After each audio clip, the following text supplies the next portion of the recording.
What is up, everyone? We are back for another episode of Spin from the Rail.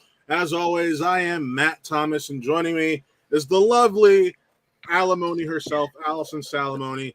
Hello, friends. Her voice is a little shot today. Sorry. It's fine. It happens. Velocicoaster got me. And then we got this schlub over here, Jeff Alterman. I got water down the wrong pipe. It's like perfect timing. We go live. It's like right. It's like when you take that bite of food and the server comes by and asks how things are going. It's like, we'll just go live right now. Right, that was perfect time. Perfect time. But no, we got some great stuff here for you tonight. Really excited to just talk about this past week's episode of Friday Night Titans because there was a lot to go down. My oh my, what a title match. What a surprise undercard. My older brother apparently has a brother I didn't know about. And yeah. But before we get into that, how's everyone's week been? Can't complain. I mean, you know, good stuff happening this weekend. A lot of people had a lot of fun this past weekend. I had a lot of fun. It was almost, untethered by seeing Jurassic World Dominion, though. I tried to warn everyone. Did that to yourself. I'm a completionist. I had to watch it all. Listen, guys, locusts are the future of this franchise. Dinosaurs mean nothing. Dinosaurs are out. Give Campbell Scott every award there is. I don't care how it ties into the original Jurassic Park. That was one of the worst blockbusters I have seen in the last 10 years. Oh, man. Oh, wow. I don't think you understand. Listen, I can see you getting a little hostile, so just easy. Easy. There's a literal drinking game every time someone goes like this to a dinosaur in the movie. You take a shot. William says, I'm a completionist and decided walking out was in my best interest. Well, William Harold did the smart thing where there was the I believe there was the double feature of Jurassic Park and Jurassic World Dominion. Mm-hmm. And he just paid to see Jurassic Park on the big screen and then left before Dominion. It was perfect. The way to go. Speaking of Jurassic Park, yeah, my voice is completely shot because I hung out with quite a few amazing people within the community over the weekend. And we went to Universal, got to finally ride the Velocicoaster, and left my voice on the Velocicoaster. You know you're loud when the people sitting in front of you turn around at the end of the ride and go, "You did great." You did so good. It was bad. Hello, Luke. What's up, Luke? Hello. Before getting started, Matt, do we have any plugs for the channel? Tomorrow morning, my review for Lightyear drops because I saw that last week. The embargo lifted an hour ago. I've just been busy cleaning and prepping for vacation today, and I completely forgot it lifted today. So tomorrow. Way to be on top of it. Well, before we get started, I talked with you guys about this, and you all were okay with me doing it, but some stuff went down this weekend, and I wanted to address it, and then I wanted to be done with it. So if you guys would all bear with me for the next couple of minutes, but I wanted to address the situation that came up this weekend between myself and Jay Wade. I became aware of a tweet and a graphic on Friday. This graphic I shared and laughed at because it was absurd, ridiculous, but as it grew and ended up in places like Reddit, I actually became extremely triggered. Back in December, when I put that original video out there as being shitty, wrong, and yes, I still stand by misogynistic, I had no intention or no idea what would come from it, but what I do know is actions have consequences. Since that day, I have joined 2 channels and have begun creating my own content that I am extremely proud of. I have continued to make friends and cultivate relationships throughout this whole entire community. And I've also taken the time to take a look at my own self and my own communication styles and work through those so I can grow and be a better person. I had honestly not given any thought to him or to that situation since it happened until this weekend. And that was when the same anonymous people in pockets of this community, such as Reddit, Twitter, things like that, those people that took the time to rake me over the coals were now getting the narrative and getting to control the narrative again. So I wanted to take it back. So just so you all are aware, here are a few things that I experienced since that day back in December. As a channel, we have been harassed in our own live chats and on Twitter by a supporter of his. He himself has tried to come into our streams and interact. I received numerous messages for months after the initial incident and had to hear for months mutterings along the lines of people asking, who the fuck am I? Who do I think I am? She hasn't been here long enough, so why should her thoughts matter? She's a bully. She doesn't know anything. I also had to listen to rumors, whether they be true or not, of competitors and personalities refusing to do shows I was on, spreading more information about me being a bully, things like that, and having these narratives spun about me, whether they were true or not. To be completely honest, and both of these guys can vouch for me, at many points I wanted to walk away because I was worried that the people associated by just my mere presence were being brought down because of me, and I didn't want that on my conscience. What I have realized, though, since Friday, by Jay Wade putting that tweet out there, counting down the days from that moment, taking the time to make that graphic, and others actually liking and retweeting it, it speaks to their characters and not mine. It shows that there's been no lessons learned and no growth has happened, and I continue to stand by my statement and by what I did because actions have consequences. Now, from this point on, and with this whole situation, I want to put it back behind me where it belongs. I will continue to move forward, surrounded by people who lift me up, and I hope I lift them up as well. This community, and even more so this after show community, really needs to continue to work together to support each other to ensure the well-being of everybody involved. Just because something was one way for so long doesn't mean it has to stay that way. And I am so glad that I pushed through it and stuck out, because at the end of the day, I'm here to have fun. And if we're not having fun, then what's the whole point of this, right? Lastly, I want to say thank you to everyone who was there for me this weekend. I need to give a really special shout out to Andrew DiMolanta. The post that he made in support of myself and the Schmodown just in general has meant the world to me, along with his friendship and the friendship that Nikki has brought into my life. And I'm so very grateful for you both. I don't know if you listen, but you guys got me to start crying.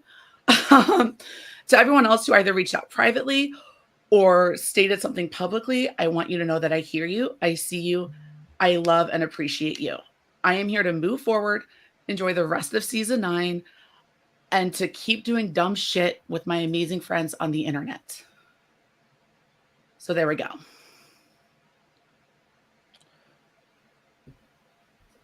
All right. All right. There you go. Okay. That's it. All done. It's done. And it's done. You said everything. I feel like adding on to it at this point is sort of a waste of breath because there's nothing else to say. Someone clearly lives in this miserable world where and you live in their head rent free. Think about it that way.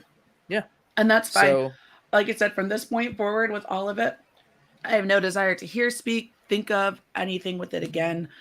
Sometimes changes need to be made, and it takes someone to throw it out there and speak it. And I did, and I don't regret it. I've made amazing friends because of it. But at this point in time, it's done in my head, and we're just moving forward.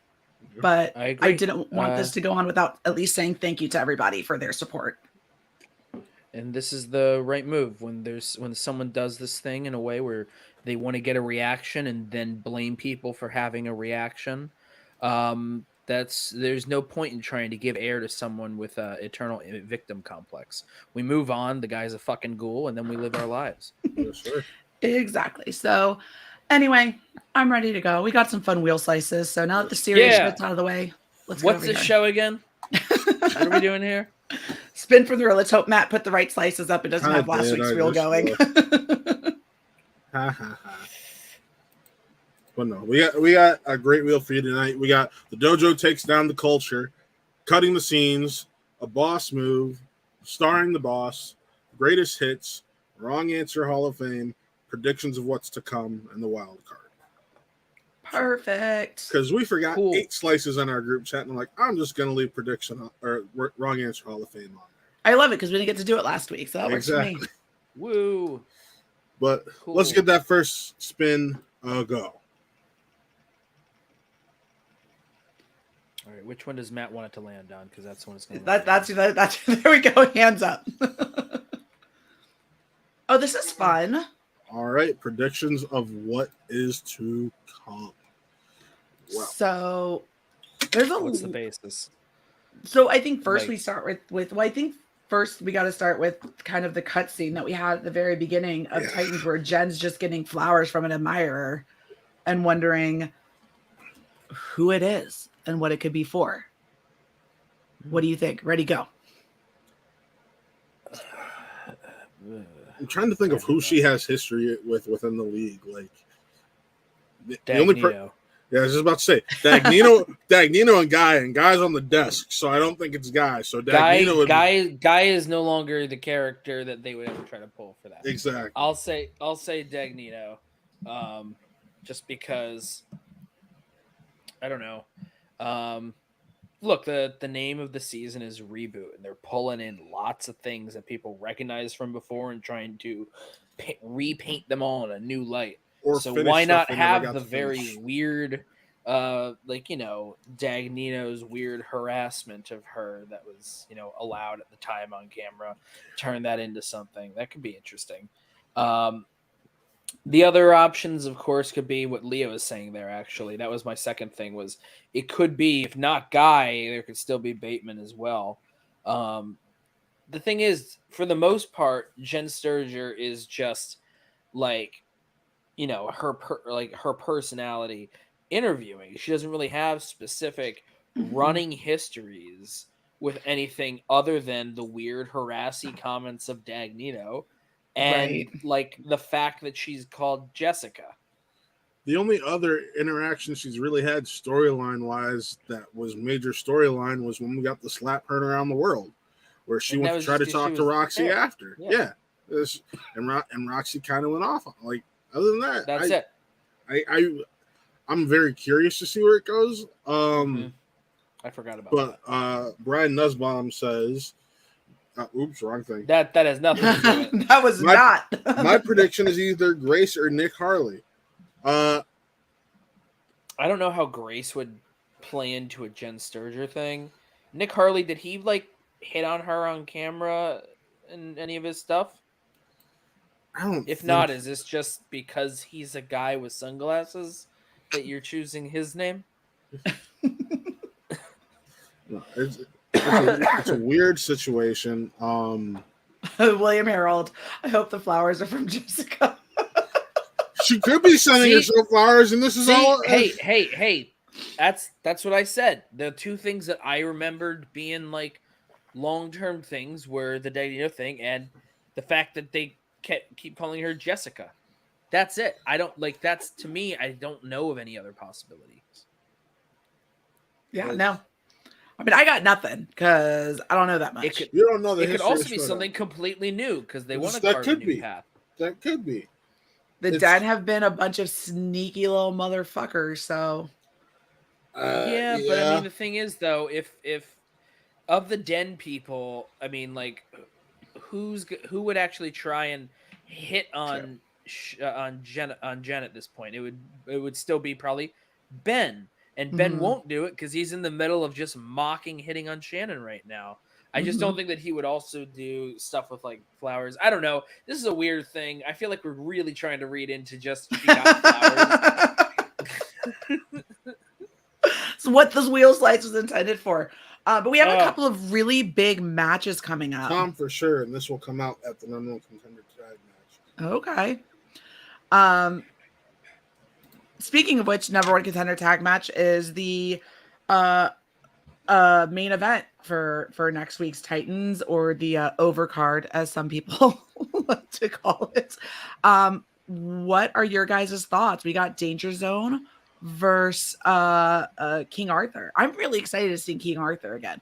This was the matchup I was most terrified about happening in the tournament last season? I think that sorry, my cat is just rolling around next to me trying to clean herself, but like her legs are so short and her head is so small to her wide body. She keeps like rocking around to try to clean herself, so I'm distracted. Um, just tidbit about my life. But to me, I think Ben was right to be a little like, oh no, because King Arthur is probably the most threatening team that they can go up against right Yes, now. sir. Yes. Because, I mean, they barely lost at Spectacular. Newman barely lost. And one thing, like, some people know, others may not, was like Griffin Newman was like sick that day. Mm-hmm. Like they almost he like could, weren't able yeah, to compete. it was like a low key version of the John Roca thing. Although with John Roca, of course, he had to make sure everyone under the fucking sun knew. Mhm. But yeah, with Newman, I mean, like, good on him for not even like making a big deal, really doing a good job covering it up. Only like it's even hard to tell, but like, yeah, he couldn't be like all there, like Cloudy. So it feels like they were a little unfair, um, just in like the matchup of pure player to player. Mhm. I think that overall we had seen before plenty of times that, oh, the weak link might be like Khan in round one, maybe, but like that's still few and far between. It's just the idea. They're kind of players together that are less who's the A player, who's the B player, and who's A and A1. Yeah. And I think they complement each other really well. And they have, and I know Danger Zone has great communication skills. I've seen how they work together. They have really solid communication skills, but they also don't have as good of a track record as King Arthur Mhm. does. And so I think that it's going to be a very interesting match because Ben's really solid. He's been killing it in singles here. And so far they did really, really well last time when it was Mhm. Ben and Jeff. But Currently redacted the name as property of the as DS. great as great as Dan is as a player, so he's Mhm. surprisingly much more hit or miss depending on teams matches. Mhm. So I don't know. I think it's going to be very interesting of what we could get. I've really enjoyed last season watching King Arthur kind of grow as a team. I think it was so smart of Dagnino to the Finstock Exchange to put them into the tournament over Rushmore. Obviously, because it came out to where they went all the way to Spectacular and played for the belts. Um, I've been a Griffin Newman stan since day one, and I think that especially with the comments that he's focusing just on teams versus teams and singles, um, I think it's very formidable, and I think Khan as a player and his confidence and how he's grown from that finals match to the match at Spectacular, just even between those matches, watching him build his own confidence and how well he's played. I gotta say, like, this one's gonna go. I feel like it's a cop out to say, but it really is a could go either way. It just depends on which team is more on it at this point. Uh, I'm very interested to see how Dagnino handles this pressure because this is the first high stakes match the Exchange is going to have this year. Mm-hmm. So I'm interested to see how Dagnino handles this pressure. What's he able to do? How's he able to keep King Arthur in check?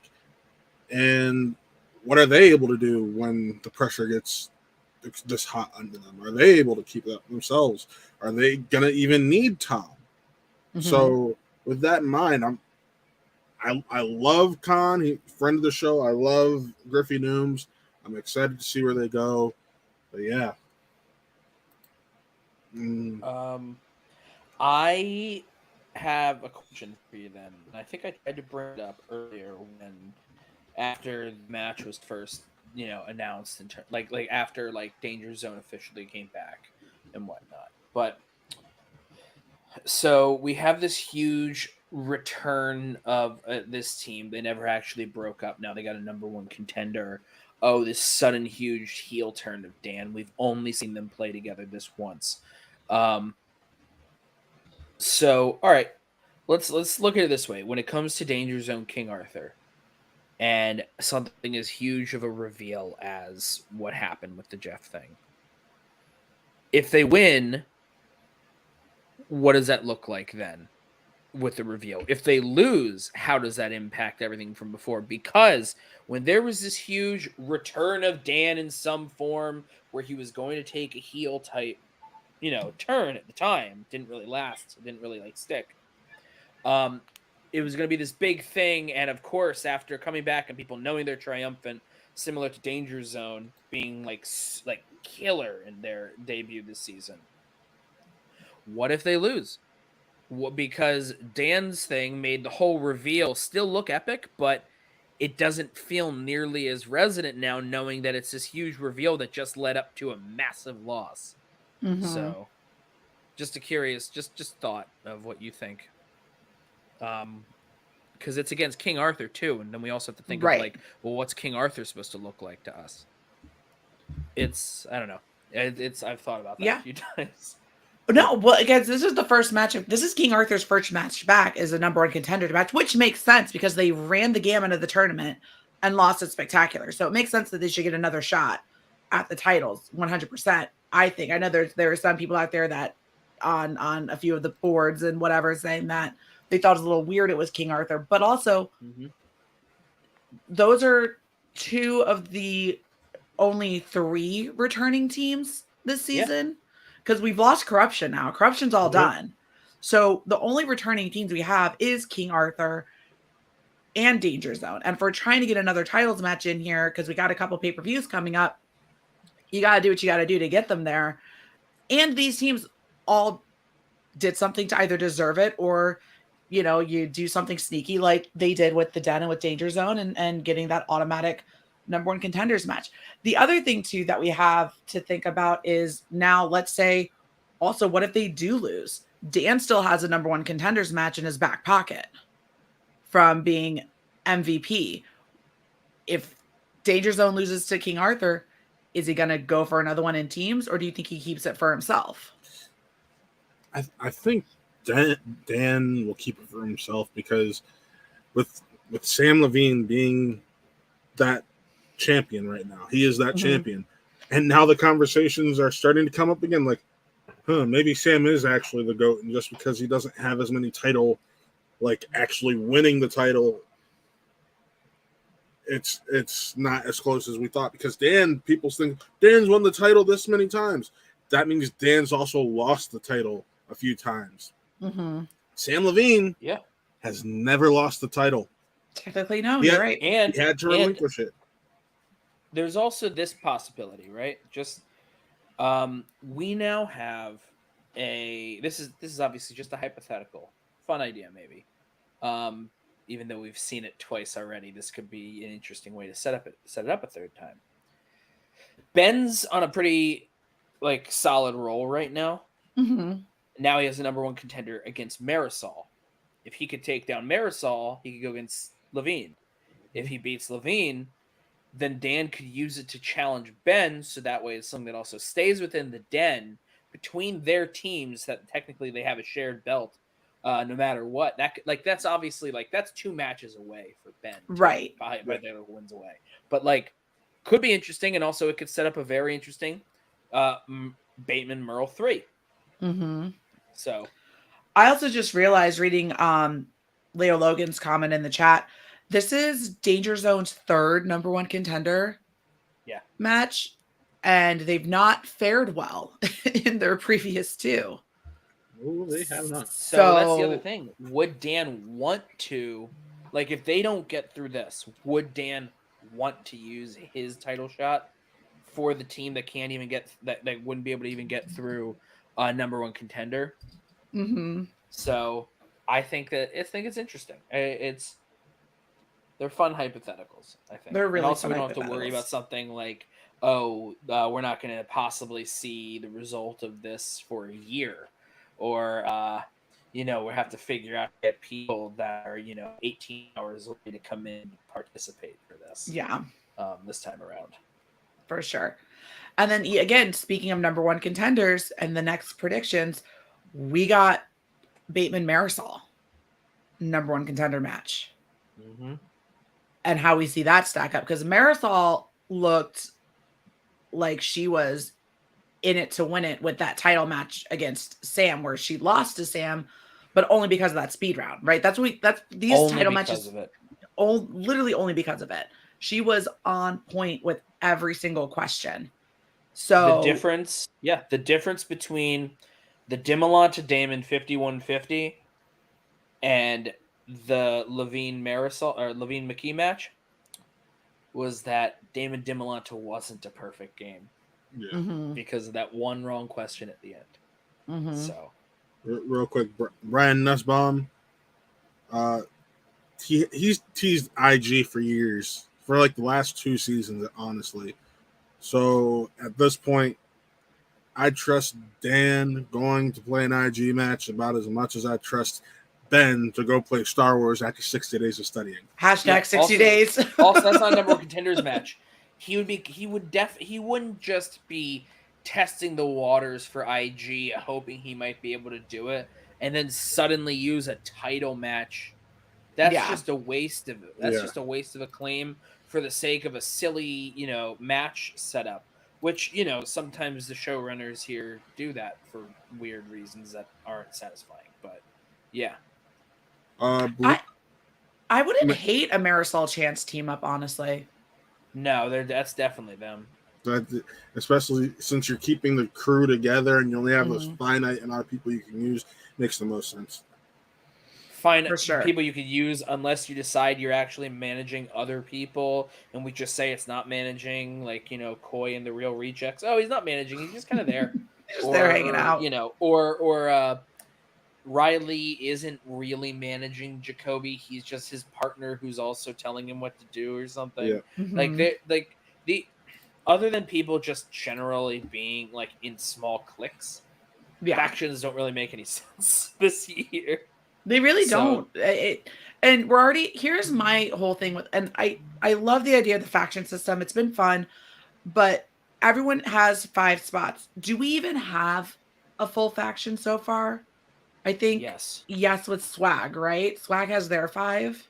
Maybe. Swag has Amaru, Ace, Klee, Paul, Adam. Yep. Swag is only full faction as far as I know. Yeah. Mm-hmm. That's so wild. Like, and we're still changing things up, and I do appreciate though the work that they're putting in to build up the teams division, because we don't have a whole lot of returning teams. So these kind of just thrown together, and we'll get if we land on the wheel slice for that teams match, but kind of these thrown together teams, but have also become really fun. Like, I adore the ruling class. I think they have a really good chance of getting a number one contenders match at some point, because they're really, really good, and they're already 2-0 so far this season, right? No, Caro hit it right on the head. I don't know who's in what faction anymore. Yeah, and sort of because because Mercs technically have 7. They just were saying 5. Right. Mercs do have 5. So yeah, no, I mean, it'll be interesting to see what's going on, because we're in June, so we're like technically halfway through this season. Like, we're getting really close to tournament time, and with the way that they're doing episodes and how many matches they're playing in each episode, tournament season's gonna have to be starting pretty soon. Tournament season always starts in July, basically. It has always started in July, because we have right now we're technically getting an unofficial Star Wars tournament. Cat ass. She jumped up in between the monitor and the laptop, pushed her way past water bottles, and was like, actually, I wanted to go this way. There's a ledge she could have hopped up here, and you never would have seen her. And instead, she decided to run right across. 100%. That's amazing. So, well, before we move on from this, I want to know who you guys got. So Matt, Danger Zone versus King Arthur. Who you got?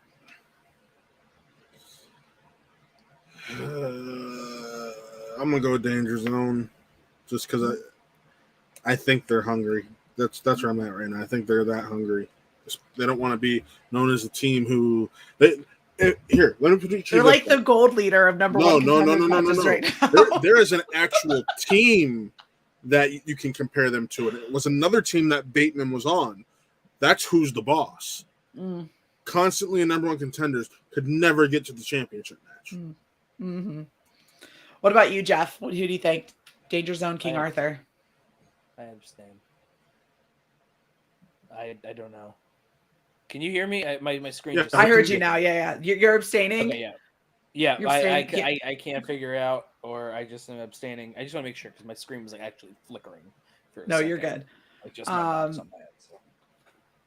I mean, I would love Danger Zone to finally like third time's the charm it and get that number one and get that title shot. I just think you know me. I'm not gonna turn my back on my boy Griffey Nooms. Like I just, regardless of how busy he's been or what's been going on, I think the man's base knowledge of film is still some of the best I've ever seen. Just in general, from watching the shit that he does, of just the shit that he just knows, just listening to Blank Check and things like that. I'm still saying it. Like even though we haven't seen much from him, we don't know what he's been up to. Don't sleep on Griffin Newman, man. Never sleep on Griffin Newman. So that's right. Jeremy's right. I knew that Who's the Boss had like a title match at one point. Yeah. And then real quick, Bateman versus Marisol. Who you got, Matt?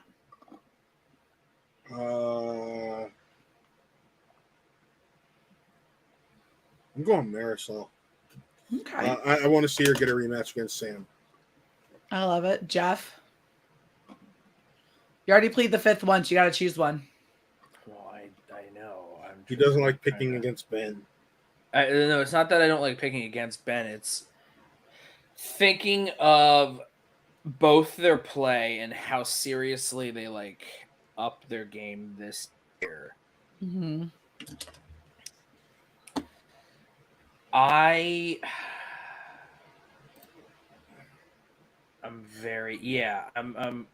in singles matches ever. Is that a real? I think he means this season. I think he's talking about this season. He had one match. She had one match this season. She didn't miss a question. The end. That's all that matters. Like 50.1 to 49.9 Marisol. All right. I mean, just to be the oddball, just so someone, so he doesn't get his feelings hurt, I'll just say Ben. I'm basing this just off of watching his match with Kalinowski, where there were like just a couple of questions. Yeah. That he couldn't eke out the full points on. So, and I feel like her hot streak shows that she's more capable. She's more likely of doing that. Yeah. It's so close. All right. Well, with that one, I think we should pull that wheel back up, Matt, and then give it a go. All right. On to the next one. I know, William Harold, me too. And I kind of want her to put him in his place. We basically just did this one, let's be honest. Yeah, fuck it. Keep going.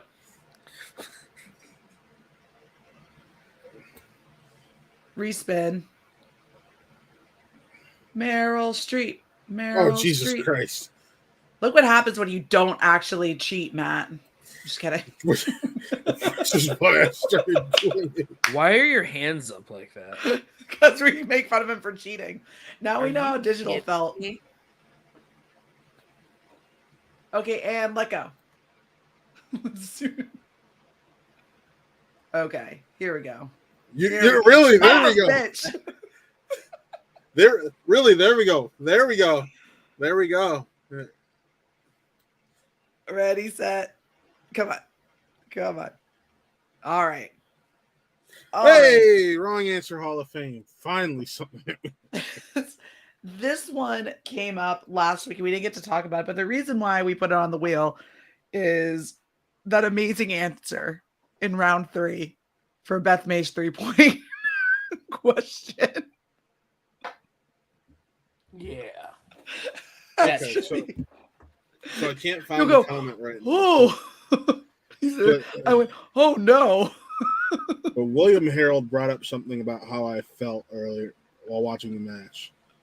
And it was wrong answer Hall of Fame. Is that both Mike and Ben not knowing Spock? Yes! Good one. 100%. Can I say how pissed I am you didn't know one of the most major plot lines in that film? I felt like, as much, even though Ben got the answer wrong, I understood why I laughed at Mike, because, like, dude, you just do IG. And how do you not know one of the most important parts of the movie? The question itself was asking about Star Trek Beyond, in Star Trek Beyond, which major character thought, and it was along the lines of was in Star Trek Beyond, father. It is revealed which character had been planning to leave Starfleet and devote themselves to another cause. And it plays into Leonard Nimoy's death, because they originally wrote a part for him as Spock. He died, so they changed it up a bit to have Zachary Quinto's Spock question whether or not he should go and help on New Vulcan now that his older self is dead. That is one of the most interesting and major plot lines in that film. And you miss it? I forgot the movie, but I guess Spock. Because that just sounds like the most... It sounds just from like the idea of like, if you... Because I remember the other two more, because I only ever watched Beyond once, even though I think it's great. Just thinking about characters that are thinking about doing stuff, I don't see it being... Anyone but Spock? Maybe in my mind, it really, the only person that could show questioning being a part of anything would make sense as Spock. Yeah. And granted, it is a fair and good question, because Kirk was contemplating leaving command, but not leaving Starfleet overall. Spock wanted to leave completely. And it was also because of when that's why he was being so mean to Uhura. Like, it's an entire like secondary plot of that movie with all of the con stuff that came through him. No, that's not the con stuff. This is Beyond. No, but it's Beyond. Which one am I thinking of? You're thinking of In the Darkness. Beyond is they are not. Never say that. Never say that. Beyond the whole Kelvin trilogy just molds, just kind of jumbles together. No. But that Beyond is one with Idris Elba that feels the most like a classic Star Trek episode that I absolutely right. It has gotten better and better with every rewatch. So yeah, I am. Yeah, no, I plan on watching like all the Star Trek films again at some point. I own them all. Like, Thank you, Carol. I agree. I'm joking. Rude. Allison, learn how to tell a joke, so you don't have to say fucking hilarious. I'm joking. Then why aren't I fucking laughing?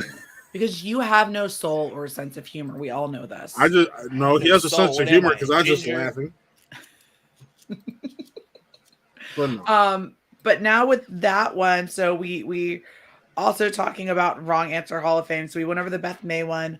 One of the ones that I know everyone likes to kind of bring up that I always find hilarious is Giancarlo Stanton. Yeah. I'm just saying. It's one that people make fun of, so that's good. That was not Ben's highlight. That's good. I have a good one. Okay. And it is Jane Fonda. Because he was right. He wrote it like an asshole. Like you could see the J, and then it was just all squiggles out. Like an asshole. And now it is frequently referenced. Not infrequently, but more often than you'd think. Whenever you mention someone John is writing something and it's a wrong, or they're going to say a wrong answer, the most common wrong answer people now say is Jane Fonda. And they do it with just squiggles. Either Squiggle or they've said it before in around 2 or 3 as well. So that to me is because it became like not like a large scale, but it's like it to some degree it becomes like a meme within the game. Okay. Mine. I'm gonna go with another John Roca one, and then we'll go to a few that people have mentioned in the comments real quick. Mine is the John Roca Lena Headley when it was against Sam Levine, the Heady or Headley, and they were trying to give him the point. Levine's like, no. My name is not Sam Slavine. It is Sam Levine. You can't add a letter. And Roca's just like, Roca gets pissed. Of course he Sam's does. absolutely right. Yeah, of course. Yeah. Of course, someone's right, so we had to get mad. But what is Roca if not an angry person for no legitimate reason? I love how you just keep pushing the limits, Jeff. You're just waiting for another rant. He doesn't watch Schmodown things. Why do I need to care? It's just true. I like Jeremy Miller. Leo Logan says Emma Fife writing, not Guillermo del Toro, when she thought Guillermo del Toro didn't direct the original Hellboy. That was painful. Yeah. This was brought up last week during random conversations. JTE, Jupiter descending. Jupiter descending. Jupiter descending. Chazwick. Chazwick Bosin. Back to JTE, never forget Geppetto. Jeremy Miller says, out of love for Schmetz, don't tell Peter. Yeah. Rachel Silverstreini's Andre 3000 or Andre 2000. Yep. She said, and then when you go back, and I think it's that free for all when she comes out, she's wearing an Andre 3000 t-shirt, like just trolling herself, which I think is absolutely fantastic. I think she did once, William. It's been so long since she's played, I can't even really remember. And then Leo, let's defer to Leo. Leo always knows. You were imagining it. Oh! One that Carol has there, yeah. The Jew.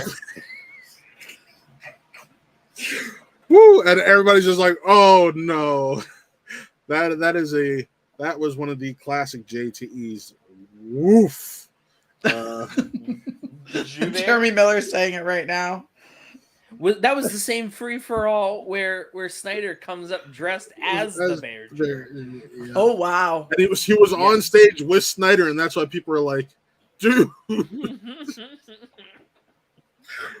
That was also the same free for all where one of the Real Rejects did the peeing scene from. Oh yeah, where he did Star is Born. The Star is Born peeing scene, pissing on stage scene. Yeah.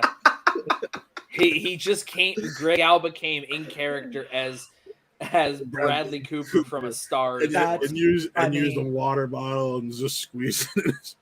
That's hilarious. That video got taken down because they used the music from A Star is Born, and that's what really drove Harloff to start using original music. Oh wow. And then wasn't there? I mean, speaking of Greg Alba, Idris Alba. Idris Alba. Yep. Yeah, that was a mess. That was a mess. No, wait. Was it him who said Alba? I don't know who it was. Was it him? I think it wasn't Alba. It was John, I think. Carol says, I remember Mukuge answering whether the composer of Avatar is either John Williams, Hans Zimmer, or James Horner, and Mukuge answered Hans Zimmer, and then Harloff said James Horner. And it's neither one of them, right? It's I don't remember John Williams, isn't it? No, it's not. No, it's I don't know. Put me in, coach. I think it was Andraco. It was Andraco that said it, and then it was deemed incorrect, and then there was an argument, and things happened off camera, and then it was given to them or whatever because they fought to keep it in or whatever. So, yeah, that's a dumb one. It's a Someone. I got nothing. I only have a few. I'm leaning real heavy on you guys for this one. I mean, if we could go back, like here, not a wrong answer, but a retaliation to being told their answer was wrong, was when Harloff screamed, "The blue fairy can suck my balls." Season one. That's funny. So it was the Pinocchio question. Was I don't remember anything that early. I remember it was a Pinocchio question. I never watched anything until it was in the Collider Studio. Same, but I still went back and listened or looked at clips. Have any of you tried to go watch that original first episode of Merle versus Campia? Oh no! And just tried to look at the questions. They're weird. It's like, name one of the 3 actors or the director of this movie here. Yeah. And it was like, what? That's such a weird. I appreciate the current writers. Ooh, that's a good one. Leo Riley saying the Sandlot instead of Scream when the question mentions. Oh yeah, yeah. And then Riley is like, "Oh my god." Oh, oh no. Considering how big of a fan of horror Riley is, that one was one I was like, "Oh."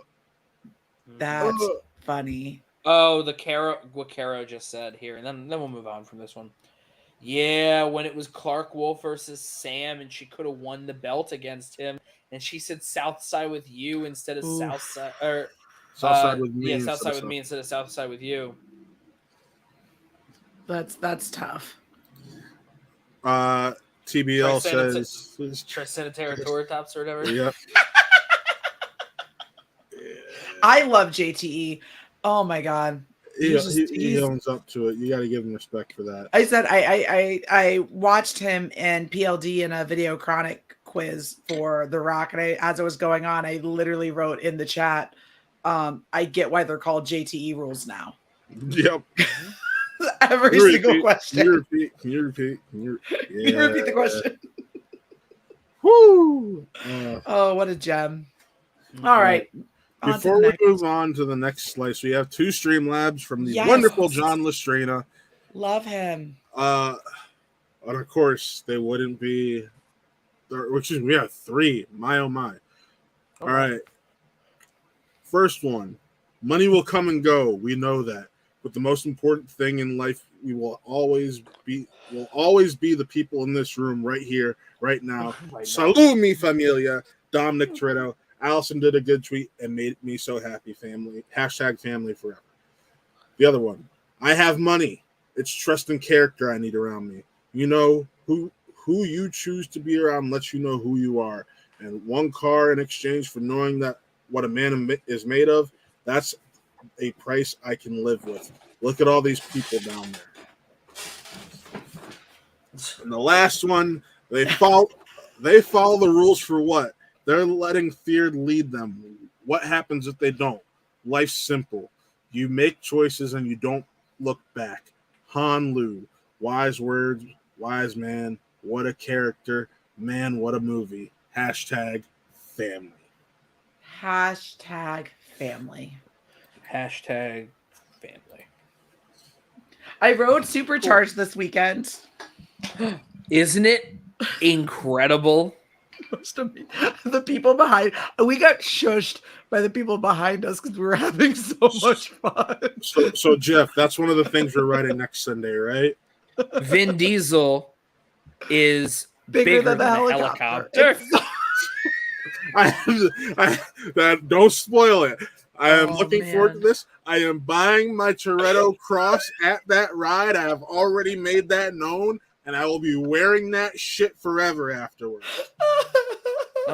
It's the best thing ever. It is, until further notice, to me, the Cats of amusement park rides. Oh my god. It was if hearing Mike Deacon get called out by one of the people that was in the pre-show part of it, it was just a gem of a ride. Wait, it was so much fun. What Deacon I got wet on that ride because Deacon would just they splashed water at one point. He was making he was doing his typical, he tried to start the "this ride's awful" chant, And then the young lady, Jamie was her name, was like, "Are you guys ready for the party bus?" And you hear Mike go, "Yeah." She goes, "You ever been on a party bus?" He went, "Yep." And she goes, "Huh, you look like it." And then just like,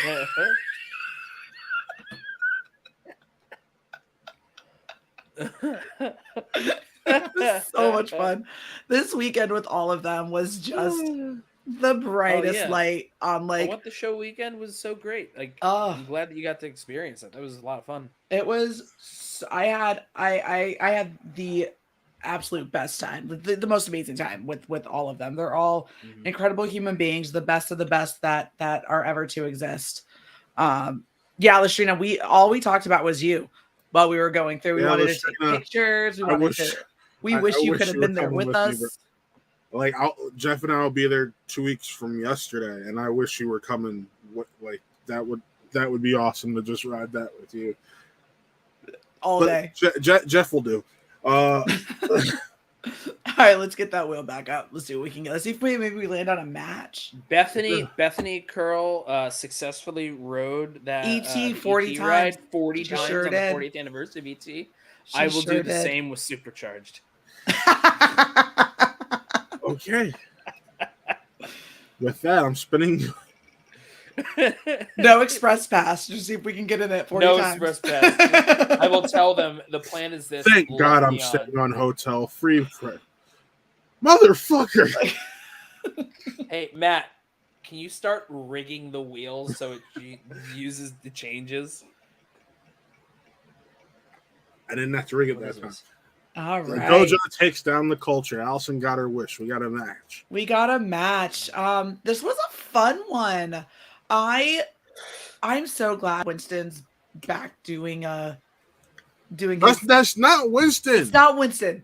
It was Amru's uncle. Is that just slapping him upside the head? Then finally Mark was like, for some reason it seemed like he was from Wakanda. You need to stop hitting the competitors. And then he walks over and Andrew guy's like, no. Oh, it was great. That was so great. But yeah, no, we get Jacoby and Mark Riley teaming up as the Dojo versus Klee and Amaru. Miyagi and Danielson. The culture. Culture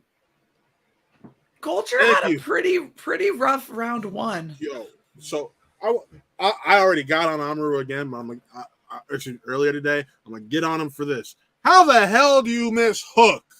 Hook Amaru. It's a fucking childhood classic, unless your name's Jeff Alterman.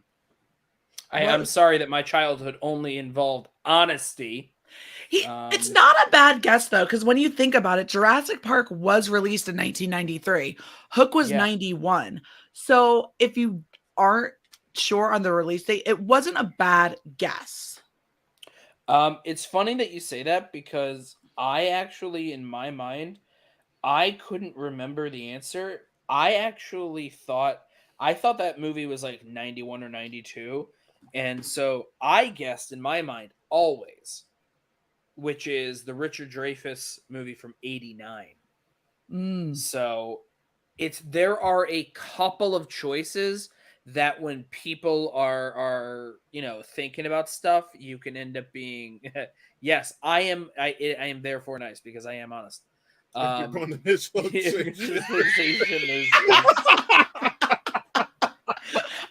in here. I didn't miss Hook when Hannah had that answer. Hook I just didn't have Hook in my Amblin list. It wasn't on the list. Hook 91. So in my mind, I was like, there might be something in 1990, and I thought it was Always. I mixed it up. I was off by a year in my mind, playing along. Yeah, no, that was right off the bat. And then we also had which of the following actors did not appear in 2018's Game Night? Jason Bateman, Danny Houston, John Hamm. That one was tough. That was a tough one. Rue and Wiggins both wrong. It was John Hamm. Let's see. Next one that was missed, 2010's Oscar-nominated Steven Spielberg Thriller features performances from Tom Hanks, Mark Rylance, and Jesse Plemons. Yeah, they killed me with that one. Yeah, well, look, Klee got it wrong she said Road to Perdition, which again, not a bad guess because you got the Tom Hanks in it. Right. Look, but you should know Road to Road to Perdition is an early 2000s film. So, true. I'd say, as far as Friday night IG players playing in single/teams, 8 out of 10. You killed it, Rue. The most egregious miss did not come from Amaru that night, but that's because we already went over the Star Trek thing from Mike, which was and Amaru handled Star Trek like a pro, considering that dude told me when I was on his show that he didn't really have any history with Star Trek outside of his mama watching TNG. Right, and they only missed that still, Rue. I got that DS9 quiz coming for you. I promise. For sure. So let's see here. So round 2. So first round is 20-12 to going to the dojo.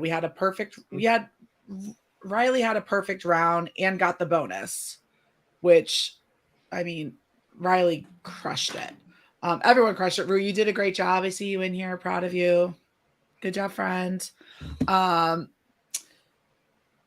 then Culture goes on to get 5 out of 5 on the Wayans family, which was incredible. And then the dojo and getting the wild card, they spun away from the wild card. Bad move. Should have taken it. I'd take a wild card if I landed on it. Yep. Sometimes it pays off. Look what happened with Kalinowski earlier. Yeah. But did it pay off because he missed the question? He missed 1 of 5. I'm just saying. And in the second round, when the dojo gets Star Trek, they have 1 steal to the Culture gets 1 steal with the 1-point steal, and it goes into the final score at round 2 was 28-23, still to the dojo. Third round, new releases. You killed it. Look, Amaru, you almost got me. But you almost messed it up. Almost messed up your wording. But I'm proud of you for getting it together. Halloween Kills. 3-point goes to Klee. In what 1985 coming-of-age film does Michael J. Fox play Scott Howard, a high school basketball player whose ordinary life is changed in drastic fashion, letting him lead his team to a victory? I love that this is what they chose to describe this movie. Question. It's a great question. I loved that question. I thought that was one of the smartest ones they did, where the way they describe it is somehow the complete description of the movie without giving away the fucking movie. Yeah. Without giving away the one key part of that movie, and that is that change, the drastic change to get Teen Wolf. Mm-hmm.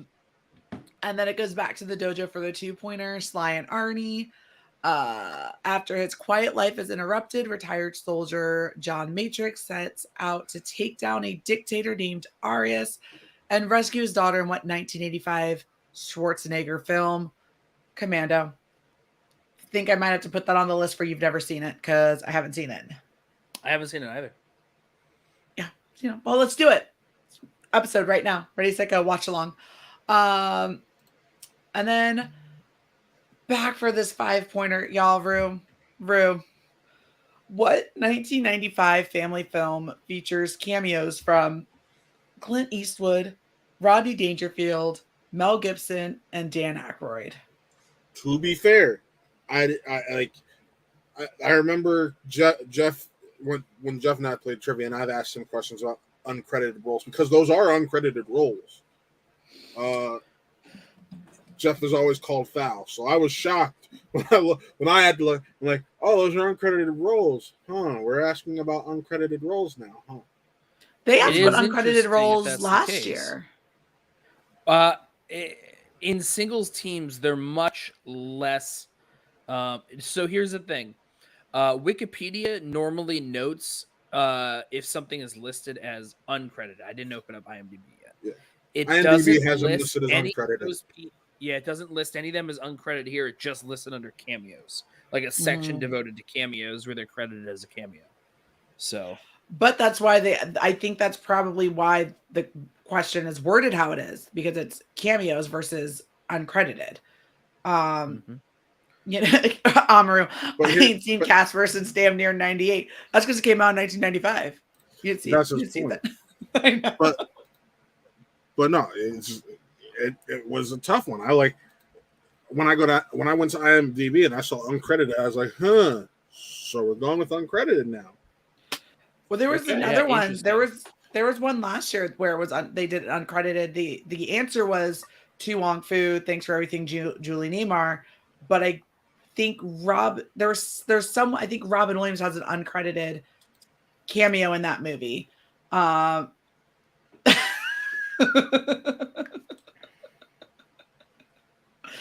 It's a good one. Hi, Jesse. Good to see you, friend. Yeah, I guessed it. I was able to get it based off of Eastwood Ackroyd because I know that that's the only movie I could think of in my mind that has both of them because I think Ackroyd is in the mirror, or no, not Ackroyd. Eastwood's in the mirror, and Ackroyd runs out the house. So Casper's in the same continuity as Ghostbusters. Look, as a preteen, all I remember from Casper is him whispering, is Devon Sawa whispering into Christina Ricci's ear, "Can I keep you?" And I was done. I was like, yes, you can. Mm-hmm. I love Devon Sawa specifically in Chucky right now, the TV series. He plays twins, and now he's gonna play another character in season 2. I can't wait to see if it ends up being a triplet, just because that's ridiculous. Yeah, I don't know where he went. He just disappeared. He sure did. He does that a lot. Devon Sawa is also a great follow on Twitter. I love it. He's liked one of my tweets before, so now we all live in a world where Devon Sawa knows I exist, which was very exciting. There was that. But all in all, I think this was a really fun match. I'm excited to see more from both teams in general. I'm loving this whole thing of IG players coming into singles and teams right now and joining these teams. Like we had Moose and Rachel last week, right? Yeah. Crushed it. We had really fun match between Gold Leader with Gold Leader and Barbarian, where Gold Leader just looked like he was having a really good time and had to use that repeat and really, really pissed off by Barbarian there. Oh my god, that was that's not a wrong answer Hall of Fame, but it's a wrong. It's a JTE Hall of Fame. Hall of Fame. It is that is 100% a repeat Hall of Fame for sure. Like better than whatever that thing was that Chunjuru did when he was repeating. Yeah, irradiated. Is that irradiated? Mispronunciation Hall of Fames. That was a good 5-pointer. Yeah, I feel like we say it every single week, but every single week there's always questions that come up that I'm just like, God damn, the question writers are just fucking crushing it. Like, I wish there was a camera on Thomas Harper for that JTE. Me too. Oh, that would have been fantastic. Yeah. That's really it. I mean, look, it's a fun match. Not a ton more to discuss for it than what we've already said. Hopefully we get to see more fun antics with Winston and everyone. And yeah, that's it. Amaru, is your head okay from all them slaps you got? Yo, I can tell you as a young black man, our heads get used to it. Just saying, you got a knot back there. Is it calloused? If your uncle wasn't doing it to you, your auntie was, or your grandma. So like, it's just like you're used to it. I also like the comment up there that we missed that his uncle stole the water. I pulled that up. Damn, you guys were lucky. All we got was emotional abuse. It's true. Generational trauma for years. Slap the neck. Yep. Oh man, what a fun! He hit your neck. Yep, they smack in the back of the neck, right, like where the head connects to the neck. Just bam. Oh man, you okay? You okay, buddy? You get bruised up a little bit. We got the emotional damage. 100%. Emotional damage. Straight up. Sorry, I was loved. But that wasn't. Yeah. I was just about to say, and that is every white person when they see how black people treat their kids. Nope. Nope. I'm out. I'm not touching it. We're but Mangani has that old man. And now this is what we're doing. Macaroni and cheese. What the fuck? Spin the fucking Okay, wheel. no. We got time for one more. Spin the wheel. Time for one meal. One meal. One more. Please, for the love of God, not a repeat. Leave me a giant. God damn it, Jeff. Wild card, and that's me. And you know I'm picking something off the wheel. We're gonna go to a boss move, which is talking about Ben Bateman's match with Mike Kalinowski. Oh my God, it was so cringy to watch. It was so uncomfortable. Like, not like the match itself was a bad match, but that round one took forever to get through because they were just shit talking each other the whole time. And I was just like, oh no. Oh. So, did anyone else catch how they did not bleep out Bateman calling Mike a fucking tool? Yeah. They bleeped a lot of things though. They bleeped a lot of it. They missed one. They missed that one. I was like, I get Ellis is talking over it a little bit, so I tried to catch, but he calls Mike a fucking tool. They pulled the PG-13 rating. They allowed one F-bomb to slip through to keep it PG-13 instead of R. So like I had heard that the match was going to be hard to watch, and then I watched it, and it was hard to watch. It was like I was entertained in a way by it. But at the same time, I don't know if you've ever watched the show, like, for instance, like Crazy Ex-Girlfriend. No, I haven't. You ever watched that show? It's very entertaining. A lot of fun stuff in there, enjoyable stuff. And there's so much shit that's so cringy in it. Yeah. Where it's like, oh, nope, I don't want to watch that right now. God, I hate no, thank right you. Now. I got to get past it to get to the next thing. And that's what happened, I felt like, a lot with this match. It's like, oh, this is weird. I don't know how I feel about this. This is weird to watch. I don't know if I'm enjoying this. And then you realize you're locked in to how much you're like feeling uncomfortable watching the whole thing.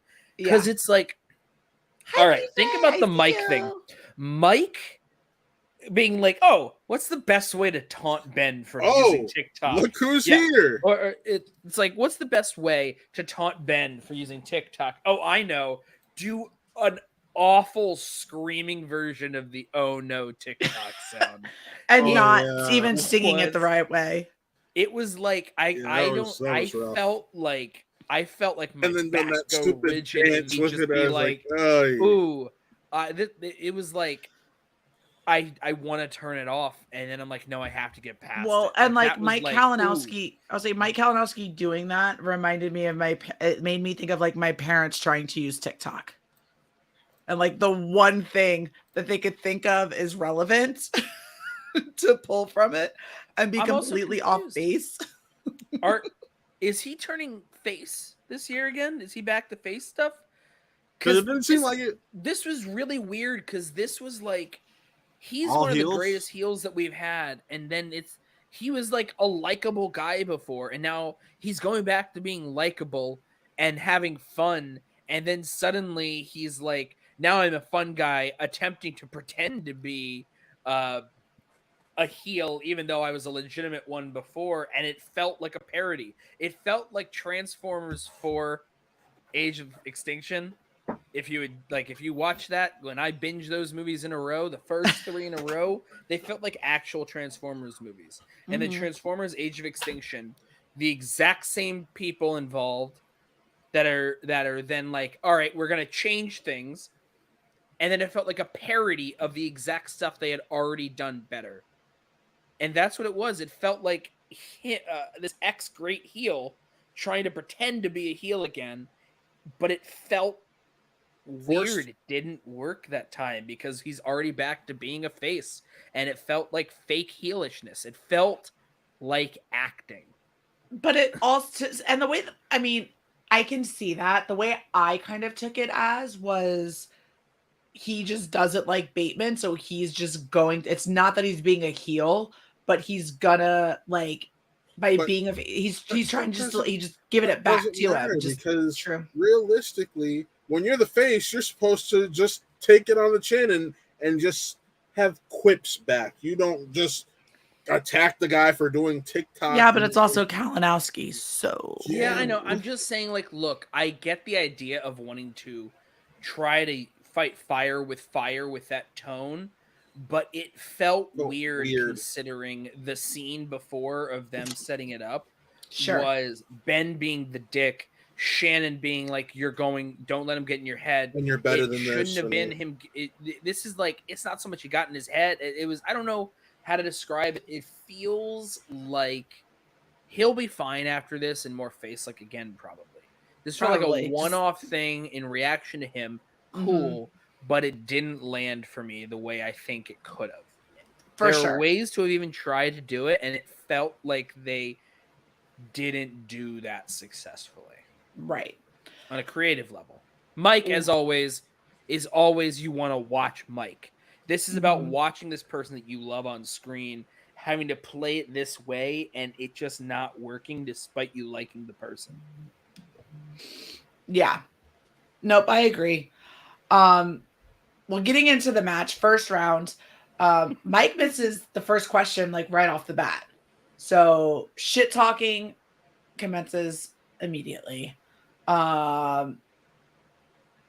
He misses, and then the next question he misses is which actor appeared in the following sequels: Zoolander 2, Anchorman 2, Austin Powers, The Spy Who Shagged Me.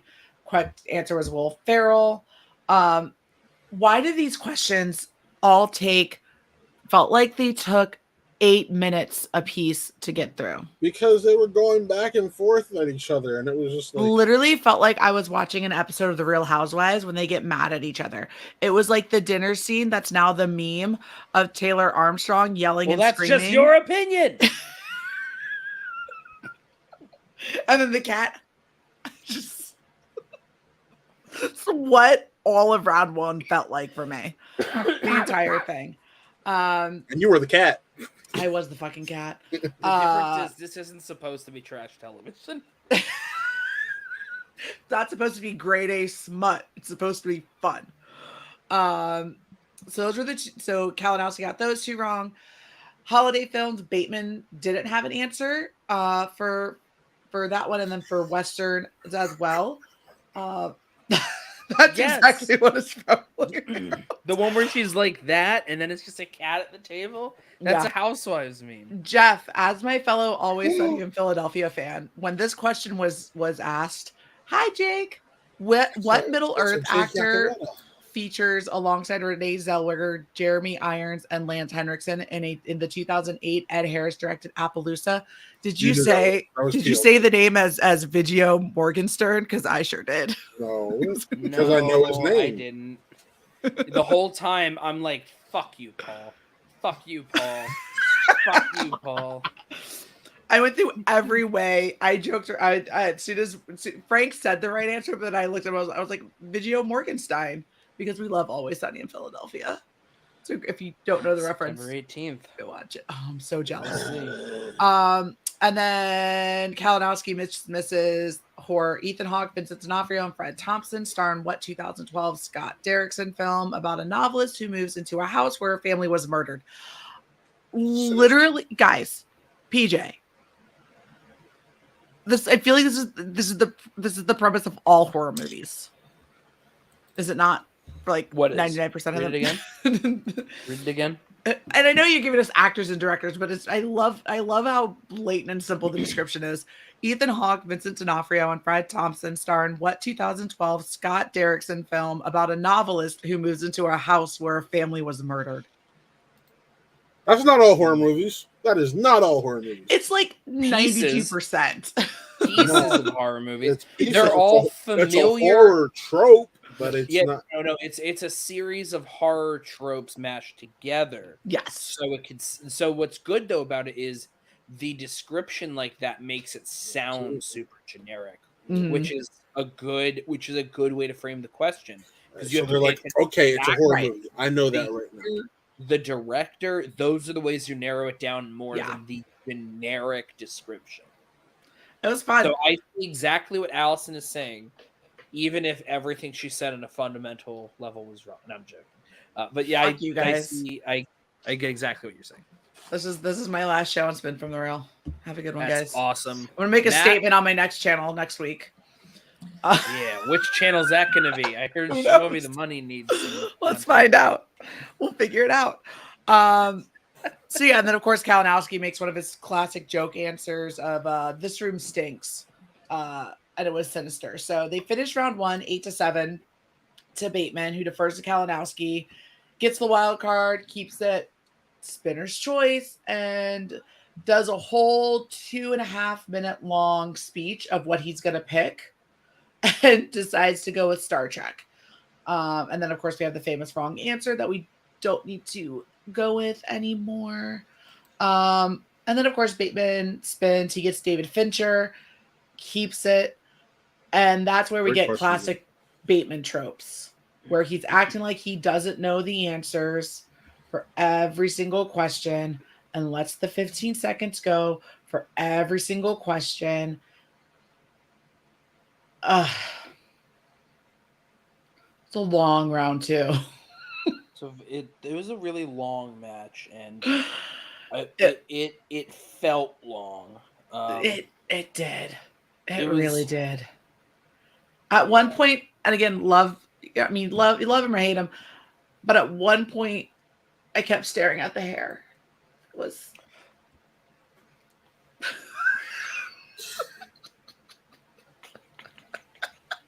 Yep.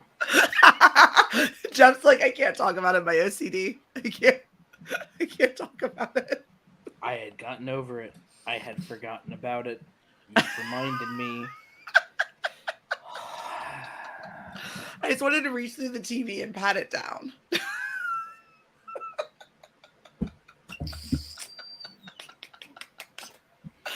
That was Jeremy Miller does bring up a good point. The Rooney Mara question. That was a great question. That he got. Fantastic question. Sorry, fantastic what's the question? Yeah, what's the question? What's the question, Siri? Which actress who is the only actress that has starred or that has appeared in multiple films directed by David Fincher? And it it's would Rooney have Mara. to be her because of Social Network and Girl Dragon Tattoo. Yeah. Mm-hmm. Because here's the thing: if you don't realize it, like to me, for instance, she actually is the only one that pops up in my mind as appearing in multiple films for actresses, because like that's the go-to for me of like because he did those back to back. Yes. Okay. I didn't know that. John Lastrina says Bateman was afraid of this Fast and Furious slice. I wanted Ben to spin fast so bad. Was fast on the wheel? Yes, it was, Jeremy. Hashtag 60 days, right, Lastrina, for that Fast and the Furious match? Lastrina, I will write a Fast and the Furious match, and I want to see how you do it. Oh, Matt, man. let's talk after this. Let's talk outside of this then. So now we get into the third round where it's 18-15, still to Bateman. Kalinowski's 2-point question. Sports movies. Who stars as Jim Braddock in the 2005 Ron Howard directed boxing drama Cinderella Man? Again, Mike took a million years. Arguably my favorite sports film of all time. Because of the Paul Giamatti of it? I know. I agree. No, in general, because like Jeff doesn't like sports. What'd you say? I said because Jeff doesn't like sport. Well, no. Here's the thing: just because I don't like watching sports movies can be great. I'm just saying, Cinderella Man just happens to be like my favorite of them. So, I'm into that. You know. And then we go into his 3-pointer and directors who directed the 1990s films A Simple Plan and For Love of the Game. I did not know it was Sam Raimi. Yeah, Sam lie. Raimi. Simple One of Plan I those knew. movies is very good. The other one is For Love of the Game. I like The Simple Plan. No, I'm Simple thinking of the Plan is wrong thing. great. I'm thinking of A Simple Favor. Not the same movie. Not the Simple same movie. Favor is also great. Great. That movie, it's in great. my opinion only, because a lot of people compare it to Gone Girl. My personal feeling, I like it more than Gone Girl. I think Gone Girl. Yes, is, but you get to on see a if you look fundamental closely. story. If you look closely while you're watching Gone Girl, you get to see what Ben Affleck is packing. If That's all what Allison cares about. Yes, but here's the deal. Once you see it, then you know. Then I'm talking about on a story level. On a dick level, sure, Gone Girl's got it. Gone Girl's clear head and shoulders above. Gone Girl had a Below man get the his knees. throat slit while he was having coitus. Yeah. You I knew exactly what you're gonna say, and you're like, I'm not gonna say that. Yeah. Nah. Neil Patrick Harris, man. Yeah, one of my favorite actors. Had to see that. And I Neil was Patrick like, Harris announced to be one of the greatest villains the Doctor has ever faced in the upcoming 60th anniversary special. Can't wait. Doctor Who. Anyways, so Kalinowski gets his 3 points. It then goes to Bateman Those things you like. for his 2. Category was George Clooney and Brad Pitt. I'm intrigued I'm going to have to find out and understand why these two are paired together for a category slice. Just saying. because of Oceans. Makes sense. Brad Pitt voices Metro Man, a former hero who would rather pursue a career in music in what 2010 DreamWorks animated film? What was your Megamind. Bateman's 3-pointer. In the category of TC Legend. Tom Cruise featured in 2 films released in 2012. Name one of them. Bateman said Jack Reacher. The other one is Rock of Ages. Rock of Ages. I love these questions too. Yeah. The questions about which actor or actress wasn't in this, what movie did they not star in, and then these questions. I love these questions. These have been some of my favorites all season long. Scores and soundtracks to Kalinowski for his 5-pointer. Jerry Goldsmith provided the score for what 1990s horror reboot featuring Oded Ferrer and Kevin J. O'Connor? Who? Whose question was this again? That was Kalinowski. This is Kalinowski's 5-pointer. What was the full question again? Because I forgot it. Jerry Goldsmith. I know you just read it. Exactly. Hit that pen again, Jeff, before I... Nope, go. Jerry Goldsmith provided the score for what 1990s horror reboot featuring Oded Ferrer and Kevin J. O'Connor? That's a weird one. Jerry Goldsmith. I mean, it could be all sorts of stuff. I mean, well, it was I The already Mummy. Forgot what the answer. I was gonna say because the Oded Ferrer kind of gives it away there for that. Yep. Was it? I Was completely it, yeah. Okay. For me, the name stands out. For like specifically The Mummy, but it was either for me. It would have been down to a guess of that or The Haunting. I think in terms of like, but that's like a horror remake. So yeah. So he gets it. Back to Bateman for his 5-pointer in category of the Scotts. What 2010's Ridley Scott film features performances from Natalie Dormer, John Leguizamo, and Rosie Perez? That's a great one because it takes 3 minor roles in a minor Scott film that's pretty much forgotten or just has a bad reputation, so people don't tend to check it out nearly as much. So I think that's a really great, solid spot for a good 5-pointer Ridley Scott or Scott film. Yeah. So Bateman takes it 28-25, and now he has a number 1 contenders match against Marisol McKee. We already talked all about that. We did, but can we talk about Marisol telling Ben to basically shut the fuck up and get out? I appreciated it for a minute, but then it went a little overboard. It went too long. It went too long. Yeah, I agree. I agree. It went too long. We get it. Corruption is a family. Family. Hashtag family. Family. Most important things in this family. 100%. Leo Logan, I only knew the counselor based on the scene between Cameron Diaz and the car. Have you seen the movie, Allison? Nope. She fucks a Ferrari's windshield. Why? Yes.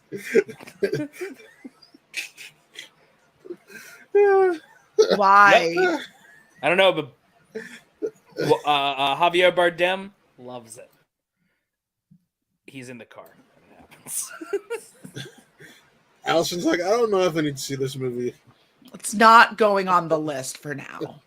Shit, I was going to replace the Paddingtons with it.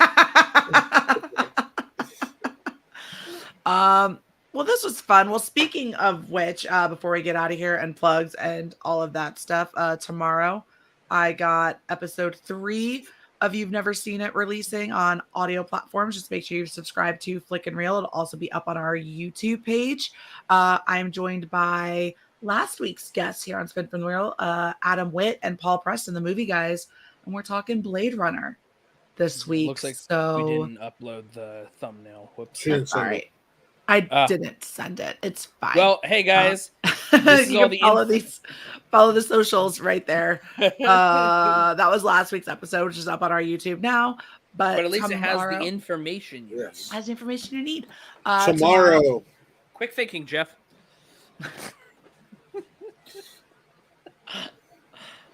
Tomorrow. Check out this.